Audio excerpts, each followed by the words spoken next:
بسم اللہ الرحمن الرحیم۔ شداد کا واقعہ۔ محترم دوستو، اس ویڈیو میں آپ کو ایک واقعہ بیان کرتا ہوں، لیکن اس سے پہلے آپ سے درخواست یہ ہے کہ ہمارے چینل کو سبسکرائب کر لو اور ویڈیو کو لائک اور شیئر کر دو۔ واقعہ یہ ہے کہ اللہ تعالیٰ نے ملک الموت سے پوچھا، تجھ کو کس بندے کی روح قبض کرتے وقت کبھی رحم بھی آیا ہے یا نہیں؟ ملک الموت نے عرض کی، اے اللہ رب العزت، مجھ کو 2 انسانوں کی جان نکالنے میں بہت دکھ ہوا تھا۔ اگر تیرا حکم نہ ہوتا تو میں ہرگز ان کی جان نہ نکالتا۔ ارشاد ہوا، بتاؤ وہ لوگ کون تھے؟ عرض کیا، ایک تو وہ بچہ تھا جو نیا پیدا ہوا تھا اور اپنی ماں کے ساتھ جہاز کے ٹوٹے ہوئے تختے پر بے سر و سامانی کی حالت میں بحر بیکرا میں تیراتا جا رہا تھا۔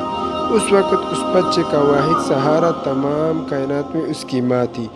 تو مجھے حکم ہوا کہ اس کی ماں کی روح قبض کر لے۔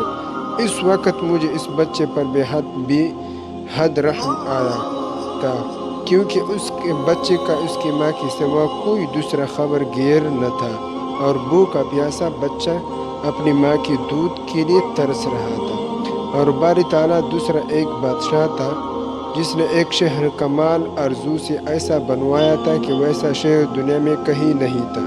جب وہ شہر تیار ہو گیا اور بادشاہ اپنے شہر کو دیکھنے پہنچا تو جس وقت ایک قدم اس کا شہر کے دروازے میں تھا تو مجھے حکم ہوا اور اس کی جان قبض کر لے۔ اس وقت بھی مجھے بہت رونا آیا تھا کہ وہ بادشاہ کیا کچھ حسرتیں اپنے دل میں لے گیا ہوگا۔ اللہ تعالیٰ نے فرمایا، عزرائیل، تمہیں ایک ہی شخص پر 2 بار رحم آیا ہے، کیونکہ یہ بادشاہ وہی بچہ شداد تھا جس کو ہم نے بغیر ماں باپ کے بنا کسی سہارے کے سمندر کی تیز وطن لہروں اور طوفانوں میں بھی محفوظ رکھا اور اس کو حشمت و سرود کی بلندیوں پر پہنچایا، اور جب اس مرتبے کو پہنچا تو ہماری تابعداری سے منہ موڑ لیا اور تکبر کرنے لگا اور آخرکار اپنی سزا کو پہنچ گیا۔